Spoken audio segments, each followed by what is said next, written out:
Buenas tardes. Hoy día vamos a entrevistar al diputado Antonio Leal Labrín. Él pertenece al PPD y representa el Distrito 5 de las comunas de Chañaral, Copiapó y Diego de Almagro. Buenas tardes, diputado. Gracias por venir. Buenas tardes. Muchas gracias por la invitación.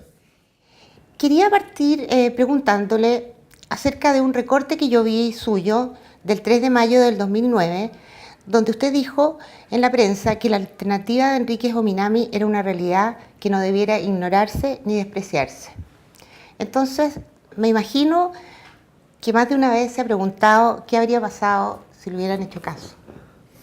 Bueno, yo creo que lo que ha ocurrido es que la Concertación ha procesado mal el tema de las candidaturas presidenciales. La Concertación estableció ya a mediados de los 90 un procedimiento para designar el candidato que era a través de primarias nacionales, y así fue con Ricardo Lagos, así fue con la propia Michelle Bachelet, donde no hubo primaria porque la candidata alternativa, Soledad Alvear, que también era una gran candidata, se retiró, dado que Bachelet había acumulado un nivel de preferencia en la encuesta muy alta.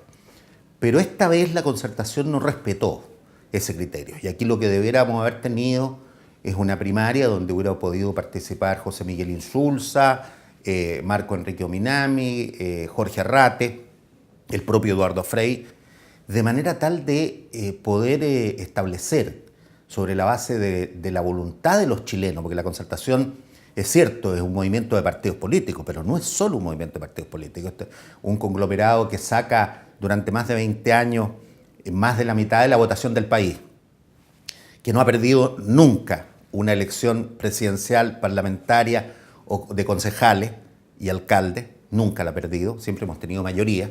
Es obvio que tiene que decidirse por aplicar un mecanismo donde se le consulte a su electorado y a todos los chilenos que quieran participar quién debe ser el candidato. Entonces aquí hubo un problema de esa naturaleza y eso significó la división de la Concertación, porque la Concertación se ha presentado dividida en primera vuelta, con Jorge Arrate, que ha sido ministro de los gobiernos de la Concertación y embajador, con Marco Enrique Ominami, que hasta hace pocos meses era diputado del Partido Socialista, con Navarro, que se baja de la candidatura presidencial pocos meses antes, senador del Partido Socialista, y con Eduardo Frei. Y eso naturalmente alteró, dificultó, dio la idea de una Concertación que no se renueva. Y frente a eso yo quiero decir de que la expectativa que creó la candidatura de Marco Enrique Ominami tiene que ver con esos temas, tiene que ver con la necesidad de mayor participación ciudadana, tiene que ver con los temas que uno podría llamar metamodernos. Cuando en las sociedades modernas se alcanzan determinados grados de bienestar, los temas sociales siguen siendo temas centrales, pero aparecen otros temas, aparecen dos temas metamodernos, le llaman muchos filósofos, que tienen que ver con aquellos métodos, con aquellos temas que dicen relación con la vida cotidiana de las personas, con los anhelos más subjetivos, con los temas que tienen que ver con la soledad, que tienen que ver con las apreciaciones más características de la gente. Y esos temas han sido puestos muy relevantemente por Marco Enrique Ominami, de manera que en ese momento, cuando yo hice la afirmación, debiéramos haber buscado un acuerdo. Ese acuerdo no se produjo. Y hoy día, obviamente, la Concertación ha pagado eso y naturalmente ha sido uno de los problemas que ha tenido la Concertación para enfrentar estas elecciones presidenciales. Diputado, usted es un diputado muy reconocido, es un gran legislador y fue también presidente de la Cámara de Diputados. Entonces yo le quería preguntar, ¿bajo qué circunstancias un diputado decide postularse como senador? Bueno, en mi caso yo anuncié con mucha anticipación de que no iba a ser candidato a diputado porque llevaba 3 periodos. En los 3 periodos yo obtuve la primera mayoría en mi región, en 2 de ellos sobre el 50% de los votos, con 8 candidatos corriendo en otras listas, y por tanto fue una votación muy alta. El electorado, 1 de cada 2 personas que caminaban por mi distrito había votado por mí, y eso era algo muy relevante. Pero yo le había dicho a la gente desde el inicio que yo iba a estar 3 periodos como diputado. Llegó el momento en que se cumplieron los 3 periodos, de pronto a uno 12 años le parecen mucho, pero los 12 años pasan finalmente, y yo cumplí estrictamente con la posibilidad de no ser candidato a diputado, independientemente de tener o no el cupo senatorial. Ahora, se dio una situación particular en Atacama, donde hubo la posibilidad de competir como candidato a senador, y por tanto el Partido por la Democracia privilegió ese cupo. y me pidió que compitiera como candidato a senador, que era también mi anhelo. Y lo hicimos con un resultado negativo, que tiene que ver con una gran cantidad de factores. Allí hubo un peso muy relevante de los recursos de las demás candidaturas. Allí hubo un peso relevante, obviamente yo competí con un apellido símbolo, como el apellido de Allende, muy fuertemente en el norte de Chile. Pero yo quiero decir que la elección senatorial en Atacama la resolvió finalmente la votación de Marco Enrique Minami, porque él sacó en Copiapó, que es la ciudad donde yo he tenido un mayor respaldo dentro de la región, yo saqué el 24,5% de los votos, incluso ahora, él sacó el 28% de los votos.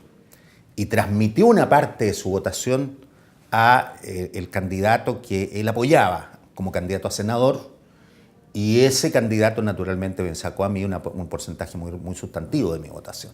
Es decir, más que una competencia con mi compañera de lista, yo tuve una competencia que probablemente no advertimos porque no aparecía así en la encuesta, de que el candidato que apoyaba Marco Enrique Minami como candidato a senador le iba a sacar toda la votación a la Concertación y no a la derecha.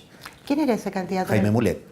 Se pensó en un momento, y probablemente el propio Jaime lo pensaba así, porque su posibilidad senatorial estaba dada porque le ganara a Procuriza, y por tanto él tenía que sacar votos más a la derecha.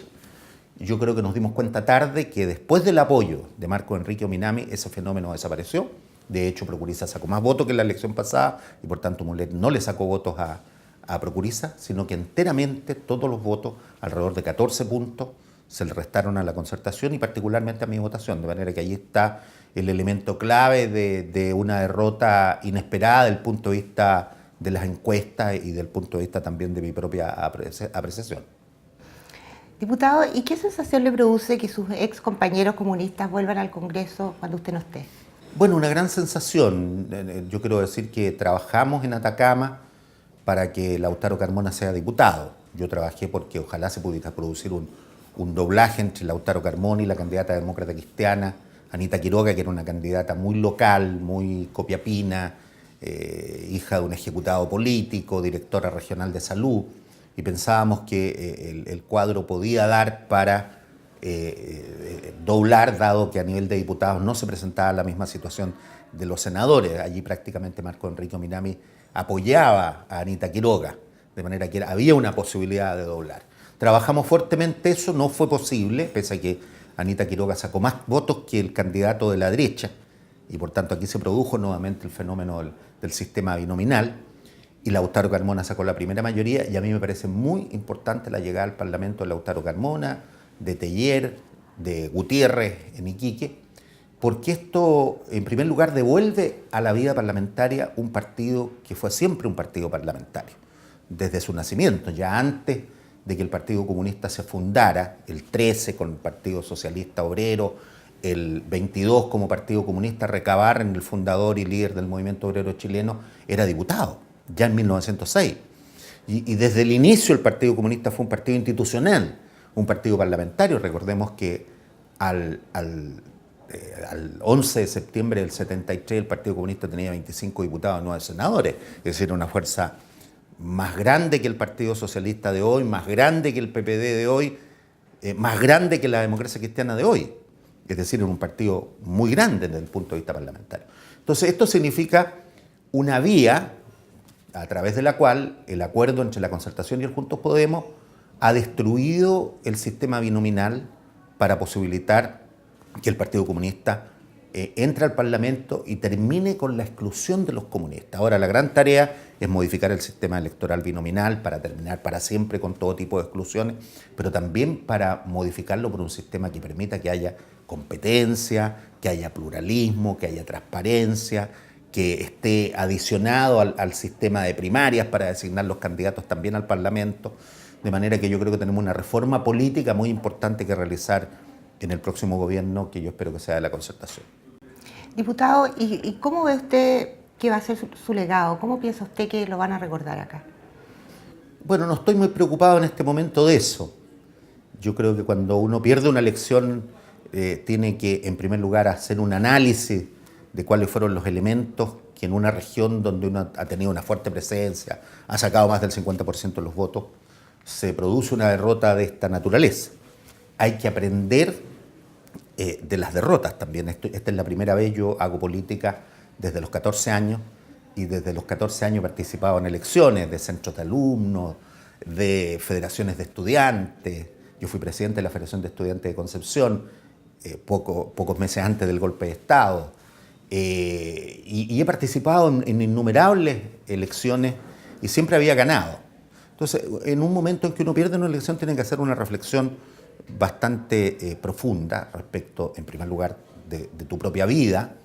Yo le he dedicado a la región de Atacama durante 13 años, todos los jueves, viernes y sábados de toda mi vida, y por tanto eso ha significado naturalmente que he dejado de hacer otras cosas, he dejado de hacer actividad académica, he dejado de escribir libros, ensayos que antes escribía, y naturalmente también tengo una deuda con mi familia. Yo tengo un hijo que tiene 9 años, que nació cuando yo era ya diputado, y que prácticamente ha pasado durante esos 9 años sin su padre todos los fines de semana. Entonces hay que retomar un conjunto de cosas, uno tiene que ser capaz de hacer un análisis, me parece a mí, crítico, y en segundo lugar tiene que reinventarse. Aun esto de reinventarse yo ya tengo experiencia, porque me tuve que reinventar cuando me expulsaron de Chile después de 3 años de estar detenido en la isla Quiriquina. Me tuve que reinventar en Europa para terminar mi estudio, para poder hacer política, dedicarme a la actividad de la solidaridad internacional con Chile, que es lo que hice durante los 15 años que estuve exiliado en Italia y recorriendo diversos países del mundo, trabajando en la solidaridad con Chile. Y recuerdo que uno de mis primeros trabajos cuando llegué a Italia fue ser portero de un hotel nocturno. Si entraba a las 10 de la noche hasta las 7 de la mañana y me gané la vida durante 2 o 3 años, mientras terminaba mi carrera de sociólogo, después hice un doctorado en filosofía en la Universidad de Roma, y uno tenía que inventarse. Y me tuve que reinventar cuando llegué a Chile, porque yo me vengo a Chile cuando se levanta la restricción de un decreto de expulsión que yo tenía, y me vengo a Chile y vengo a la nada. Y en ese momento yo en Italia tenía una cátedra de ciencias políticas, era titular de la cátedra de ciencias políticas del Instituto de Ciencias Políticas de la Universidad de Roma, y por tanto renuncio a eso para venirme a mi país y llego a cero y me tengo que reinventar acá. Solo algunos años después comencé a hacer clases en las universidades, tuve que abrir mi oficina de sociólogo.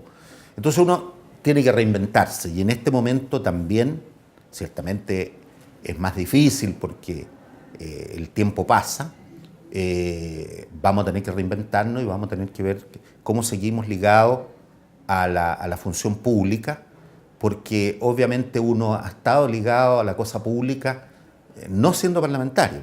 Yo he trabajado desde los 14 años en la política sin ser parlamentario la mayor parte del tiempo, muchas veces como preso, muchas veces como exiliado, muchas veces como retornado, muchas veces como dirigente estudiantil, y por tanto ahora habrá que reinventarse para seguir contribuyendo a la función pública. Alguien decía que nadie es viejo, o es viejo quien vive del lamento y reemplaza el lamento por los sueños. Y la verdad es que yo tengo muchos sueños todavía. Fui candidato a senador porque quería cumplir muchos sueños respecto a la región y del país, pero los voy a realizar desde fuera del Parlamento, por lo menos en esta fase.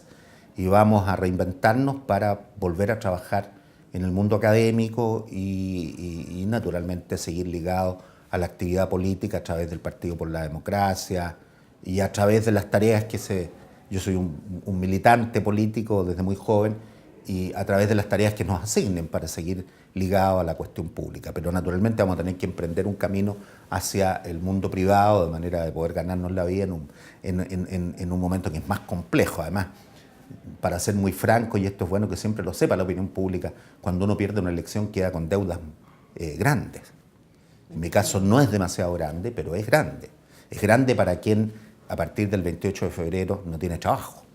Entonces yo ya estoy buscando trabajo, yo ya estoy armando probablemente al inicio 3 o 4 pegas, digamos, en el ámbito académico que me permitan vivir y pagar las deudas que quedan de una campaña senatorial que naturalmente condiciona los primeros años del retorno a la vida civil no parlamentaria. Diputado, me gustaría pasarle un poco al plano de las comisiones, porque usted integra la Comisión de Minería y Energía. Y quería preguntarle, ¿cómo encuentra usted el trabajo de esa comisión en un país que depende tanto de los minerales, del cobre? Bueno, tú me preguntabas por mi legado antes, y esto lo ligo a esta pregunta de la Comisión de Minería y Energía. Yo soy desde hace 12 años miembro de esta comisión, y te cuento una anécdota, porque la vida es así. Durante el primer gobierno del presidente Frei, al inicio de su mandato, él me llama y me dice: mira, Antonio, te quiero ofrecer que asumas la subsecretaría de Minería. Estamos hablando del 93, 94, ¿no? 94, creo, era bastante más joven. Y yo le dije: presidente, le agradezco mucho, pero en verdad de minería yo no sé absolutamente nada. Y había que asumir al día siguiente y había que comenzar a hablar de minería. Y uno tiene que ser honesto. Yo soy sociólogo, tengo un doctorado en filosofía, pero no he tenido ocasión de conectarme con la realidad minera. Bueno, después la vida me llevó a la minería. De todas maneras, parece que estaba escrito en mi agenda de vida, porque fui diputado durante todos estos años de la región de Atacama, que es una zona eminentemente minera, y me llevó a los temas de energía, donde durante 12 años en la comisión hemos tenido un nivel de aprendizaje y de trabajo extremadamente intenso. Yo no creo ser un experto ni en energía ni en minería, al nivel de un ingeniero en ambas cosas, pero creo ser un político que conoce profundamente el tema minero y profundamente el tema energético y que tiene opinión. Y ahí hemos hecho, yo diría, toda la gente que llevamos muchos años en esta comisión, un aporte importante, sea en la legislación minera, este decreto que trabajamos con Ricardo Lagos para establecer el precio de sustentación para la pequeña minería, que fue un elemento muy importante para los pequeños mineros, porque cuando el cobre baja a 70, 80 centavos, ENAMI, la empresa del Estado, subsidia, o más bien entrega un préstamo, porque no es un subsidio, los mineros finalmente lo pagan posteriormente cuando el precio del cobre sube, pero hay una tarifa sustentada, lo que permite que la pequeña minería no se nos venga abajo cuando baja el precio de los minerales. Trabajamos con Ricardo Lagos también, él como presidente de la República, nosotros como Comisión de Minería, el tema del royalty minero, que hoy día el candidato presidencial Eduardo Frei ha anunciado que va a ampliar. Trabajamos muchos temas de la minería. Recientemente el gobierno corporativo de Codelco, que naturalmente va a significar un estímulo al crecimiento, al fortalecimiento, al desarrollo de la empresa. Con Burgos, el diputado Jorge Burgos, de otra comisión, sin embargo, algunos años atrás, al inicio del gobierno del presidente Lagos, presentamos un proyecto para terminar con la ley reservada del cobre, y estamos felices de que este proyecto lo haga suyo el gobierno de la presidenta Bachelet, que yo estimo que es una cosa indispensable, que Codelco nos siga entregando directamente miles de millones a la Fuerza Armada, que esos recursos de la Fuerza Armada se vean en la ley de presupuesto y que Codelco pueda capitalizar estos recursos. Codelco requiere $1.000 millones anuales por 10 años para ser una empresa que pueda producir el 50% del cobre que se produce en Chile. Hoy día produce solo el 34%. De manera tal de que creo que en el ámbito de la minería, quienes hemos estado ahí, naturalmente yo también, fui presidente de la Comisión de Minería en 2 oportunidades, hemos hecho un aporte relevante, y en el tema energético hemos tenido debates respecto a la política energética del país que han favorecido a los usuarios. Quiero recordar que fuimos actores de la modificación del artículo 99 bis, que permite obtener compensaciones cuando se producen factores de los cuales son los responsables las empresas en la no entrega o el no cumplimiento de los contratos de energía eléctrica.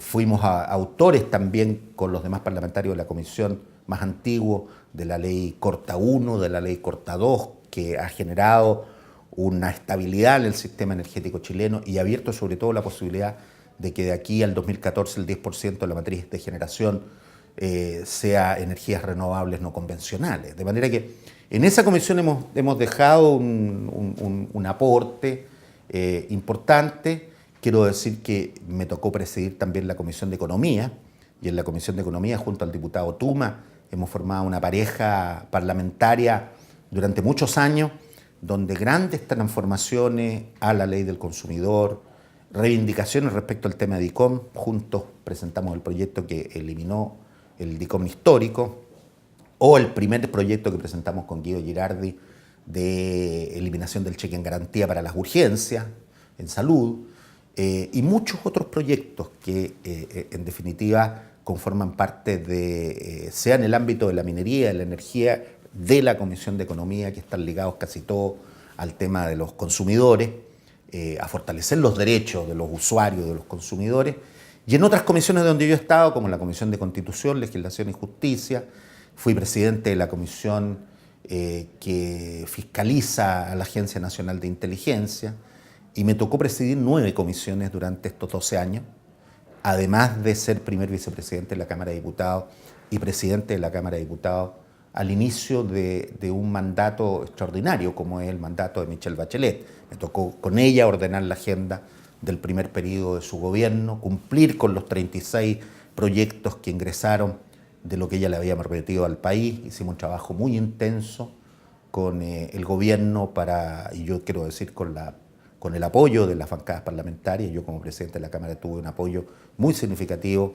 de la bancada de Renovación Nacional, de la UDI y de toda la bancada de la Concertación, de manera que hicimos un trabajo muy fuerte desde el punto de vista legislativo e hicimos un trabajo muy fuerte desde el punto de vista de la transparencia de la Cámara de Diputados, porque en ese periodo logramos que la declaración de interés y patrimonio, antes que existiera la ley de probidad, fuera publicada por la Cámara de Diputados en página web, que las remuneraciones de los parlamentarios estuvieran publicadas en la página web, que en definitiva las comisiones que hasta ayer tenían sesiones y actas secretas, ninguna de ellas fuera secreta, salvo que fuera solicitado expresamente dado la complejidad del tema.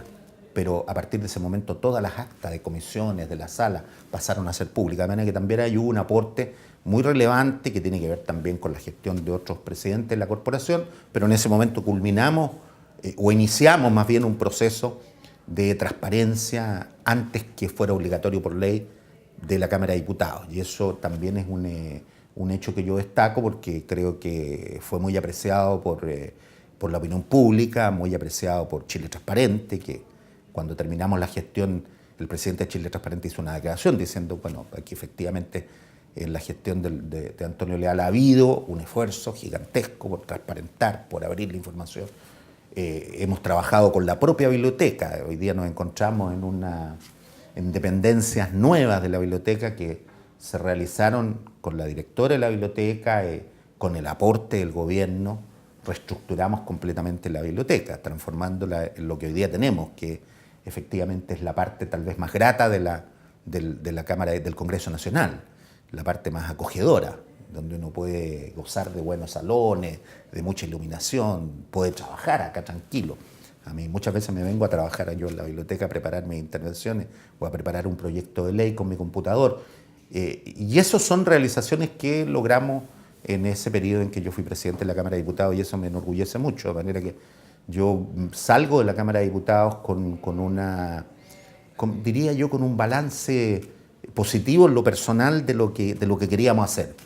De los más de 500 proyectos de ley que yo presenté, por lo menos 80 que hemos presentado con otros parlamentarios son leyes de la República o están a punto de hacerlo.